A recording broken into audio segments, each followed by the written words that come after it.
मैं डॉक्टर अतुल शाही। आज का टॉपिक है स्पष्ट उद्देश्य लेखन की कसौटियाँ क्या हैं। 4 कसौटियाँ हैं जिसमें किसी भी उद्देश्य लेखन की स्पष्टता की माप की जा सकती है।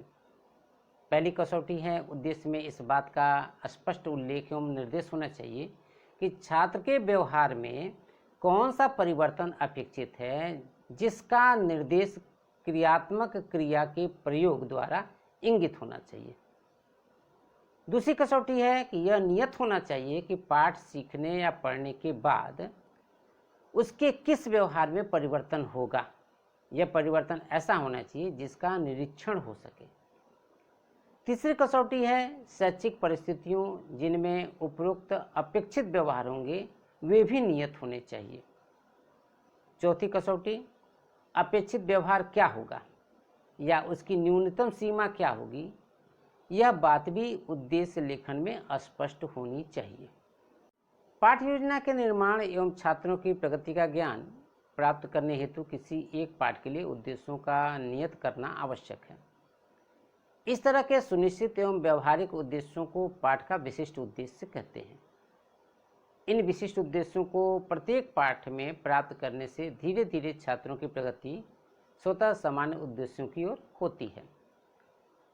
शिक्षक में शैक्षिक उद्देश्यों के निर्धारण से तात्पर्य केवल विशिष्ट उद्देश्यों से ही होता है। शैक्षिक उद्देश्यों का चयन एवं लेखन भी एक कला मानी जाती है। इस कला के अंतर्गत उद्देश्य को कुछ इस तरह से लिखना चाहिए। पहला है, उद्देश्य स्पष्ट शब्दों में लिखे जाएं। दूसरा है, उद्देश्य अधिगम के परिणाम को स्पष्ट लिखा जाए। तीसरा है, उद्देश्य विषय वस्तु से सार्थक रूप से जुड़ा हुआ हो। चौथा, विषय वस्तु की रूपरेखा के संबंध में उद्देश्य पर्याप्त होने चाहिए। तो यह था सामान्य और विशिष्ट उद्देश्य। आइए अब हम चर्चा कर लेते हैं अच्छे शैक्षिक उद्देश्यों के गुणों की। जिसमें पहला गुण है, शैक्षिक उद्देश्य वर्तमान दशाओं से उत्पन्न होने चाहिए। शैक्षिक उद्देश्यों का निर्धारण करते समय एक वर्ग के लोगों की सामाजिक, आर्थिक एवं राजनीतिक दशाओं को ध्यान में रखना चाहिए।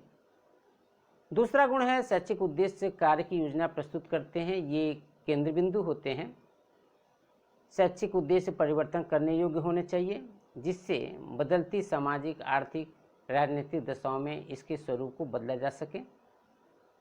तीसरा गुण है कि जिस वर्ग के लोगों को शिक्षित करना है उसकी क्रियाओं एवं आवश्यकताओं को ध्यान में रखकर उद्देश्यों का निर्धारण करना चाहिए।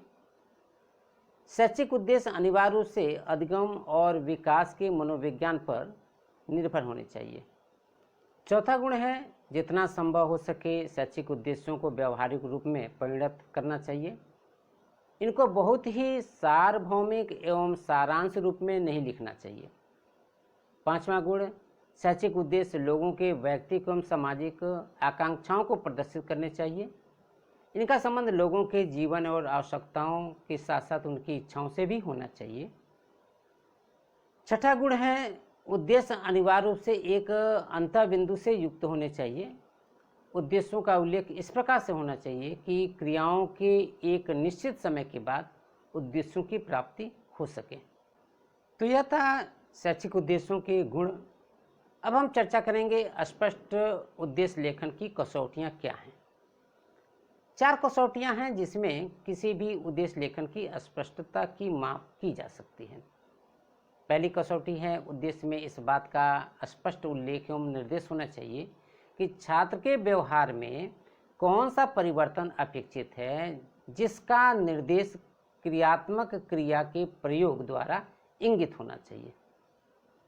दूसरी कसौटी है कि यह नियत होना चाहिए कि पाठ सीखने या पढ़ने के बाद उसके किस व्यवहार में परिवर्तन होगा। यह परिवर्तन ऐसा होना चाहिए जिसका निरीक्षण हो सके।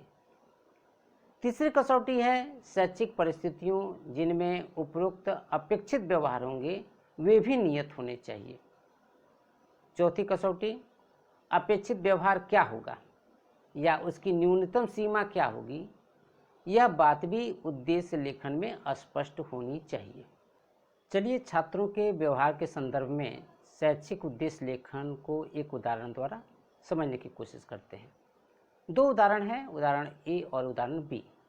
उदाहरण ए, छात्रों को भारत के भौगोलिक भागों के बारे में ज्ञान प्रदान करना, यानी शिक्षक ज्ञान प्रदान करेंगे, उदाहरण ए। उदाहरण बी, छात्र भारत के भौगोलिक भागों के बारे में वर्णन कर सकेंगे। अब इसमें दो उदाहरण में आप देखें, उदाहरण ए में यह बात स्पष्ट नहीं है कि शिक्षण के अंत में छात्र क्या करने में सक्षम हो सकेंगे या उनके व्यवहार में क्या परिवर्तन होगा, क्योंकि यहाँ छात्रों को भारत के भौगोलिक भागों के बारे में ज्ञान प्रदान करना ही था, यानी केवल हम शिक्षक ज्ञान प्रदान करेगा, लेकिन वह उसका वर्णन कर पाएंगे, बता पाएंगे, नहीं बता पाएंगे, यह स्पष्ट नहीं है। किंतु दूसरे भाग में अधिगम परिणाम स्पष्ट है, यानी कि लर्निंग आउटकम स्पष्ट दिखाई देता है। अधिगमकर्ता में क्या परिवर्तन होगा यह स्पष्ट है, क्योंकि यहाँ पर छात्र भारत के भौगोलिक भागों के बारे में वर्णन कर सकेंगे, यह कहा गया है।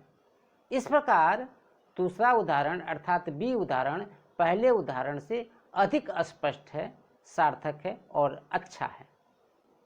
स्पष्ट उद्देश्य लेखन की दूसरी कसौटी है अधिगम क्रिया के प्रतिफल के रूप में उन व्यवहारों को उद्देश्य के रूप में लिखना जिनका निरीक्षण किया जा सके। इस कसौटी में दो पद, ए अधिगमकर्ता का व्यवहार और बी निरीक्षण योग्य व्यवहार है।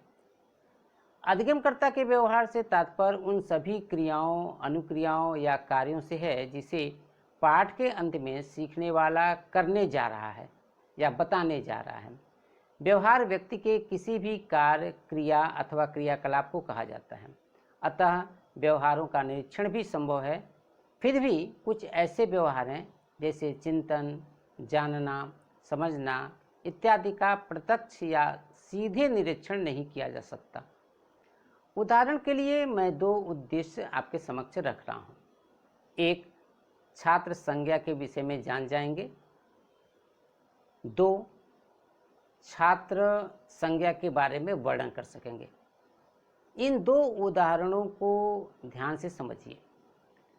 पहले उदाहरण में जान जाएंगे ऐसा कहा गया है, यहाँ क्रिया का प्रयोग किया गया जो कि ऐसा व्यवहार है जिसका प्रत्यक्षीकरण नहीं होता। दूसरे उदाहरण में वर्णन कर सकेंगे क्रिया का प्रयोग किया गया है जिसको प्रत्यक्ष रूप से देखा जा सकता है। अतः दूसरा उदाहरण पहले उदाहरण की तुलना में अधिक स्पष्ट है। स्पष्ट उद्देश्य लेखन की तीसरी कसौटी है उन परिस्थितियों का उल्लेख करना जिनमें छात्र व्यवहार करेगा। परिस्थितियों का स्पष्ट उल्लेख करने से छात्रों के व्यवहार का मूल्यांकन और परीक्षण सरल हो जाता है। कुछ परिस्थितियों को मैं प्रस्तुत कर रहा हूँ जिनका प्रयोग शिक्षक प्रशिक्षण एवं मूल्यांकन के समय सार्थक ढंग से कर सकते हैं। पहला है भारत का मानचित्र दिए जाने पर। दूसरा, बिना किसी ग्रंथ के। तीसरा, संदर्भ ग्रंथ दिए जाने पर। चौथा, गणित की सारणी दिए जाने पर। पांचवा, मुख्य बिंदु दिए जाने पर। छठा, ऐसी परिस्थिति दिए जाने पर जिसे कक्षा में नहीं सिखाया गया। सातवां, कक्षा कार्य देकर इत्यादि। इन परिस्थितियों के आधार पर शैक्षिक उद्देश्य किस प्रकार लिखा जाए, अब इसे समझिए। पहला, भारत का मानचित्र दिए जाने पर, जैसा कि मैंने पहले कहा, छात्र दिए गए स्थानों को उसमें प्रदर्शित कर सकेंगे। दूसरा, बिना किसी संदर्भ ग्रंथ की सहायता से छात्र भारत में वर्षा के कारणों को बता सकेंगे। इन उदाहरणों से पूर्णतया स्पष्ट है कि परिस्थितियों को स्पष्ट कर देने से उद्देश्य और भी स्पष्ट हो जाते हैं। उद्देश्यों को बदलने के साथ साथ परिस्थितियां भी बदलती रहती हैं। कहने का तात्पर्य यह है कि जब हम परिस्थितियां यानी सिचुएशन पहले से हम रख देंगे तो उद्देश्य निर्धारित करना हमारे लिए सरल हो जाता है, आसान हो जाता है। स्पष्ट उद्देश्य लेखन की चौथी कसौटी है छात्रों के व्यवहार परिवर्तन की न्यूनतम रेखा निर्धारित करना। इसके लिए हम स्वयं सोच सकते हैं कि छात्रों के कार्य को कितना अच्छा या किस स्तर का हमें चाहिए। कुछ ऐसे कथन होते हैं जिनके द्वारा छात्रों के संभावित स्तर को नियत किया जा सकता है, यानी कि निर्धारित किया जा सकता है। यदि उद्देश्य कथन के वाक्यों में हम लिखें कि जैसी कक्षा में चर्चा हुई थी, या जैसा पाठ्य पुस्तक में दिया गया है, या जैसा कि प्रयोगशाला में शिक्षक ने करके दिखाया था, या जैसा कि शिक्षक ने आदर्श वाचन के समय सुनाया था, इत्यादि, इन सभी कसौटियों को ध्यान में रखकर निर्धारित किए गए उद्देश्य स्पष्ट एवं सार्थक होते हैं। अब हम संक्षेप में चर्चा कर लेते हैं उद्देश्य लेखन कौशल के घटकों की। इसके घटक हैं: पहला, उद्देश्यों का छात्र व्यवहार परक होना। दूसरा, छात्र व्यवहार को निरीक्षण योग्य व्यवहारों के रूप में व्यक्त करना। तीसरा, व्यवहार किस परिस्थिति में होगा उसको स्पष्ट संकेत करना। चौथा, छात्रों के कार्य का न्यूनतम स्तर निर्धारित करना। और पांचवा, विषय वस्तु के साथ उद्देश्यों का सार्थक संबंध होना। इन सभी घटकों का मैंने पहले ही विस्तार से चर्चा कर दिया है। तो यह तो था उद्देश्य लेखन कौशल। नेक्स्ट वीडियो में किसी और टॉपिक के साथ पुनः उपस्थित होंगे। धन्यवाद।